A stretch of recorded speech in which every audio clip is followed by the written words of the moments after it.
Sudan is a country that has gone through very many coups from the time it got its independence. It got its coup in 1959, got coups many years coming down the road, up to the last coup that was the major coup in 89 that brought Omar al-Bashir into power. Now, Bashir came into power and realized very easily that the same way he came through the force of the gun, somebody else could overthrow him. So over the years, he created the RSF forces. There were the former Janjaweed militia that were operating in Darfur, but he elevated them to a quasi-military status in what we call coup-proofing, just to ensure that he does not get kicked out of power. So the RSF was the counterbalance to the Sudan army under Burhan. So Bashir was able to use divide and rule between these two military leaders and keeping them in checks and balance to his own advantage. Right now, the biggest problem in Sudan is that the power struggle between Burhan and Dagalo is on who is going to play a more prominent role in either post-civilian government or in the Sudan going forward.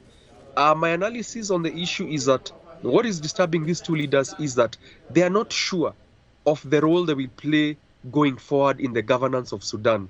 If someone can assure them that their positions as two independent military leaders will not be touched, I have a feeling the situation will de-escalate and there will be a greater chance of peace coming into Sudan. There's a lot of external interference in the Sudan conflict. It is a proxy war. We have Egypt inside there, we have the United Arab Emirates inside there, we have Russia inside there, we have Libya inside there. All these countries have different things that are at stake. For the Russians, the Wagner Group, it's a trade, it's a gold they deal with. The United Arab Emirates is their access to the port that they want to build at Port Sudan. The Russians also want access to Port Sudan because they want to build a big naval base. So we have all these. Egypt is worried that they want Burhan to remain in power because of the Ethiopian dam, the Grand Ethiopian Renaissance Dam. So Sudan is one of those conflicts in Africa that has a lot of external influence.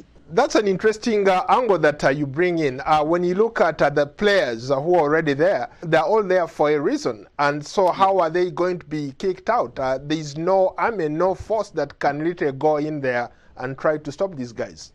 It's true. You're right. And that's in international relations, we usually say there is no global overacting power we don't have any global police force that can arrest whoever is breaking the law.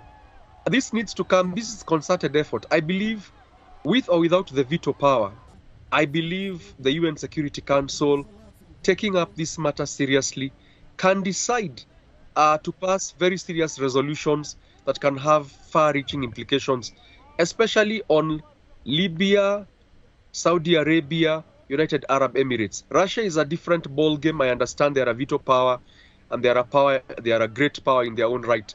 But at least let us start with all these other smaller regional interests. Tell them to back off. And once we get the external actors to back off, I believe Dagalo and Burhan might agree to cease and de-escalate the situation and be able to sign a cessation of hostilities agreement so they can come to a ceasefire.